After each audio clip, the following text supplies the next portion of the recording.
guys, and it's me, SearingSorrow, and I'm here with another bad fanfiction reading. Or, I don't know, I kind of peeked a little at the reviews, and apparently they're saying a little bit otherwise, but we're just going to get into it just because it's part of the series. But this was actually requested for me. Thank you to that person who did. I don't remember the name, and I'm not going to even bother searching it up, so... But yeah, the story that I'm reading is actually on fanfiction.net, and I will link you guys to that story in the description, as per usual, like I've done with every other bad fanfic readings. But this one is called Sonic X Seinfeld, and it's by InfoWars Official. Okay, so we'll go ahead and read the summary. Sonic X Seinfeld is a romantic thriller crossover combining the universes of Larry David Seinfeld and the various iterations of Sonic the Hedgehog for mature audiences only. Okay, thank you for informing me that. And a little disclaimer, yes, I don't really know much about Seinfeld as well as Sonic, so... I'm not sure how this will go. We'll have to... I kind of have to go with the flow in that. Kind of like what I had to do with those little mini fanfics. You know, like the Once Upon a Time fanfic. Oh, God. Please, God forbid me the panty poo part. Like, oh, God. Please forbid that. This better not have something like Sonic-y poo or... Seinfeld poo or whatever, because, okay. And by already looking at this, there's only about 4 chapters in this, so, alright. Okay, so let's get, and these chapters are rather long, so, yes, it's gonna be 1 chapter per episode, alright? Okay, let's get started. Chapter 1. And what's the deal with all these dirty immigrants? Oh no, you're starting off wrong already. This is bad, no. This is insulting. This is beyond insulting. Oh god. The slip of the tongue was the last the audience could withstand. Every last one of them had all doubled over in a torrent of laughter. Jerry Seinfeld had done it once again. I mean, come on! They come into the greatest country on earth. They rape our women. They steal our jobs. What up with that? What's up with that? What? Oh god. The crowd was his captive. Each one is a victim of his hypnotic spell. Only black people were immune to his godlike hilarity. Nobody, not even George W. Bush, encapsulated the American spirit like he did. Wow! Wow, okay. Wow! I'm not sure what to feel about that paragraph. I honestly don't. Oh, God.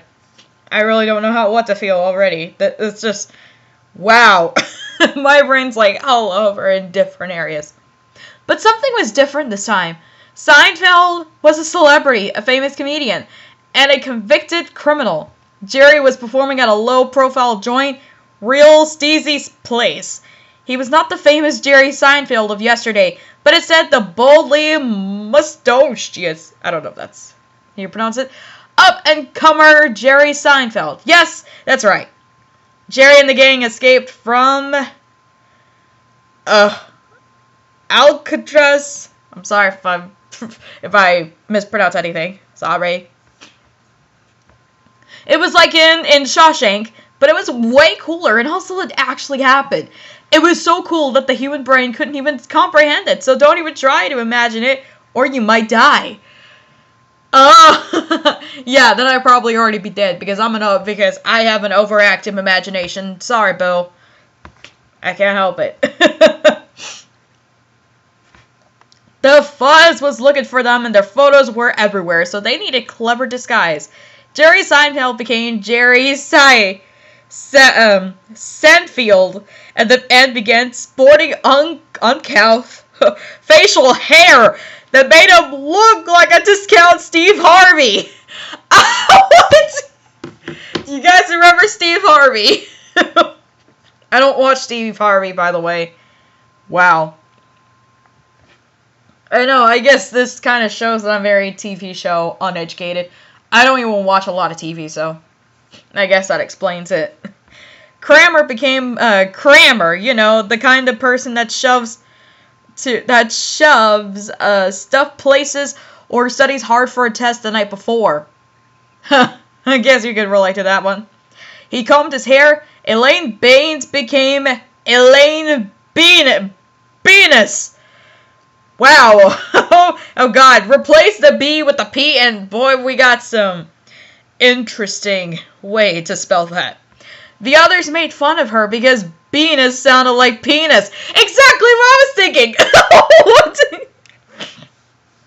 And it totally does. But she doesn't believe them. She wore reflective sunglasses and a black leather jacket. She also had a Hulk Hogan mustache and a 50-pound chain around her neck.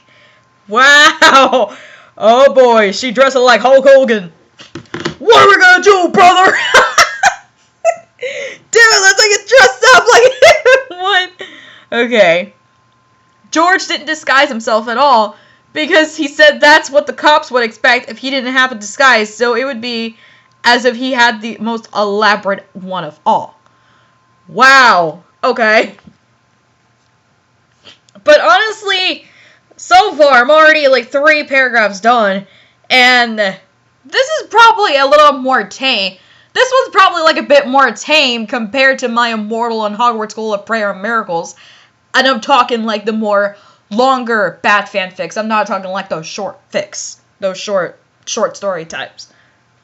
You get what I mean, hopefully. Or should they call one-shots? I don't know. They call them one-shots. Or then they do a thing called 2-shot, or 3-shot, or 4-shot. Whatever you want to call it. I don't know. The crew was waiting outside the club for Jerry's show to end. It was a brisk evening. George was taking swigs from the bottle of Listerine. Oh my God! He's trying to keep his mouth. He's trying to keep his mouth clean, dude. Yeah, just take some Listerine, all right? Okay. And Crammer was smoking a cigarillo. Wow. Elaine gave George her inquisitive scowl and spoke. Are you drinking mouthwash? She's drinking Is he drinking mouthwash? She probably is. She emphasized the word mouthwash. George was clearly caught off guard by the question. He gave a quick look in all directions, and one does on the train when a stranger speaks to them. And they're not sure if they're actually speaking to somebody else, but George looked a little quicker, and then that. Yeah, so what? He retorted. Crammer interjected. Oh, no. Oh, that's no mouthwash. You too. It's an oral antiseptic. Wow. Really? You're really gonna pull that there? Okay, you're really gonna pull that? He probably is. Wow. Yikes. Yikes, huh? Yeah, very much a yikes. You can't just drink mouthwash! Exclaimed Elaine, perhaps a little louder than she should have. Elaine was yet to learn her place in the world as a woman. Oral antiseptic, repeated Crammer, puffing smoke. What are you, my mother? Said George in a tone that was almost suspicious of Elaine. George both resented and feared his mother, like any Jewish boy would. It's got alcohol in it, he continued. Elaine made a face like she was going to say something, but didn't, and then made a contemplative face. Contemplative, what?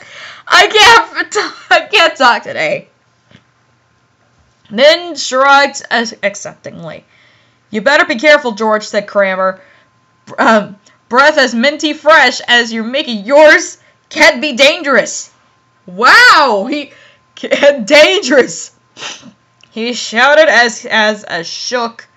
Slightly, as I shook. That's some terrible grammar job right there. And I exhaled some smoke. Yeah, whatever, said George dismissively. A couple of brown people. No! What are you doing? Oh, no! He was sitting in a car in the parking lot. In the parking lot distance was a partaking in a marijuana session. They weren't quite high, and the smoke wasn't quite strong enough to impede their vision or any meaningful way of things outside the car. As they sat, one of them focused on the gang against the wall they were leaning. Isn't that George Costanza? Asked one of the passenger seat. Oh, I thought you were gonna ask if it was George Lopez. That would have been interesting, or I don't know, George Lopez. Yeah, I just said that. Yeah. The driver turned his head and squinted towards them. He paused and then spoke slowly. Yeah, you know what? I think it is. The passenger, the one in the seat next to the driver asked, "Should we call the cops?" "That's it! I'm calling the cops! Dude. Hello, 911. I would like to report this fan fiction that's starting to kind of make my brain hurt. And it's not pretty. Thank you. Bye." Alright, I had to call the cops. I should have done that a whole lot with the other stories. What I've done. George turned away from Elaine and then walked in front of Kramer towards the entrance to the club. "Where are you going?" asked Elaine, nagging as usual. "To the restroom. This Listerine goes right through me." As in, he's gotta go take a piss. And then he's gonna take a choop. Wow, that made no sense. But yeah, he probably has to take a piss. Wow. About 2 minutes passed, and then the pair left outside the club, heard police sirens in the distance. "I wonder what that could be," inquired Kramer. "Probably a sale at the Krispy Kreme," cackled Elaine. "If that's a sale, then where's all the other sales?" So now they want donuts. They really must be asking for donuts or something. Unless if there's a local Krispy Kreme close to you. I guess you might be correct on that, but but maybe it's just some sort of department store selling the sales with that. You wouldn't see like crazy sales for donuts. Yikes. And then when there's a crazy sale for donuts, and they're gonna eat a bunch of them, and then obesity! Diabetes. Okay. Wow. She meant the donut chain, not the wrapper. Oh! Well, I figured, but I didn't even know Krispy Kreme was a wrapper. Okay, I'm very wrapper uneducated, sorry. Her jokes were never that funny. They don't even sound corny at all. Yikes. George meandered through a hallway through the men's restroom. To the men's room, whatever. He heard hard laughter through the walls, and the jealousy he felt for Jerry caused his penis to shrivel slightly. Yikes! Like it would after exiting a swimming pool. I'm not sure if I want to know what that actually feels like. No, I actually don't. I really don't. I really don't. The bathroom was large. All the urinals were in a row with no dividers, like a baseball stadium. But more dark and lifeless, because George was the only one inside. Maybe you'd be better off with that silence or something. But maybe. For me, silence is creepy. He made his way to the very end of the line of urinals and took his stance. Against who? Against the devil or something? Or against some bad guy? I don't know. I don't know. Jerry had cracked his last joke of the evening, thanked the crowd for coming out, and made his exit. He made his way for the back door that George just entered, and where the rest of his friends were waiting for him. It was a calm and quiet walk, but as he opened the door, he was taken aback. A row of police cruisers had shot through the parking lot and stopped at a semicircle surrounding the gang. Oh boy, what's going on? They exited their vehicles, one after the other, and pulled their guns on Jerry, Kramer, and Elaine. Oh no, this is about to go bad. This is gonna go bad. Oh god. Put your hands where I can see them, one of the officers barked. The gang complied. Because of course that's what you're supposed to do. Just as George had undone the zipper to his pants and whipped out his member.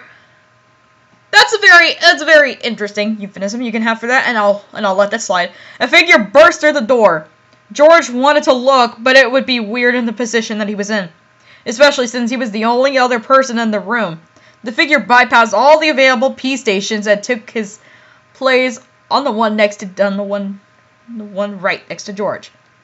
Costanza caused a glimpse of his face out of the corner of his eye and then turned immediately. "Oh my God," said George, "you're Bill Murray! When did Bill Murray get in?" Why does this remind me of the other fanfic, the Super Hulock one? Where we just got a bunch of random characters and then we become celebrities like Benedict Cumberbatch. He's the only one I can actually remember very, very vividly. Wow. Just then, oh God!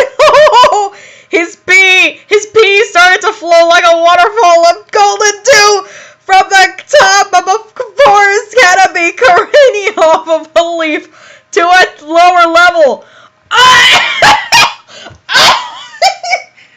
No, I did not need to imagine that. Oh God, no, oh God, I'm gonna need something to cleanse my brain after this. Oh no, I don't want to imagine that, okay? I don't mind reading that stuff, but I don't like to imagine it, alright? Because, oh my God, seriously. What the hell?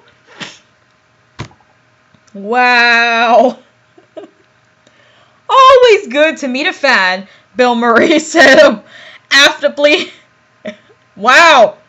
I hope that was used correctly, because otherwise we walking into the whole using random adjectives and adverbs and not really knowing what they mean. Like what they did with my Immortal and Hogwarts School of Prayer and Miracles. Oh God. Despite rumors, George had heard that he was kind of a dick. Yeah, very, like, literally, if you can put it, not just figuratively, but even literally. Can you think of that? How do I even know it? It was him, George thought. I knew the instant I saw him. George was staring out over at the now urinating Bill Murray, and then it struck him. He was wearing his Ghostbusters outfit. Ghostbusters! Okay. Wow. Also, a lot of these, like, dialogue type sentences, they're not separated very well from the rest of the paragraph, so, yeah, you'll probably see what I mean when I'm saying that. Okay. Bill Murray looked over at George with a disinterested smile, and saw his starstruck grin and gleamed of wonder in his eyes. He paused and thought, and then he spoke. "Are you George Costanza?"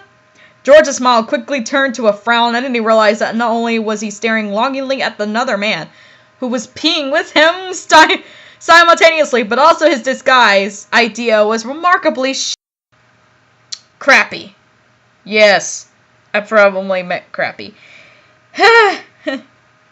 He looks away quickly and awkwardly, similarly to how he did with Elaine earlier. "No," he said. His voice cracked like a 13-year-old. Just then something happened. The discharge of breath that George managed with his response to Bill Murray's assaulted Bill's nostrils. What? What? It was disgustingly minty fresh, and Bill Murray recoiled at the unwelcome shift in aroma. At the same time, George was struck with the uncomfortable twitch that you can sometimes have when you're peeing in a sort of a cold room. Yikes! The involuntary jerked towards each other, and the urine streams pulled behind. Bill Murray shouted, "Don't cross the streams! No!" There was a flash. Boom! What the hell? Wow, okay, that one was a little too much for my brain to even take. Wow, okay. So that was the first chapter. And so so now we just have chapter 2 to go through. I know. Alright, so I hope you guys enjoyed that, and I will see you guys next time. Bye, guys! then, yeah, in the next one. Bye, guys.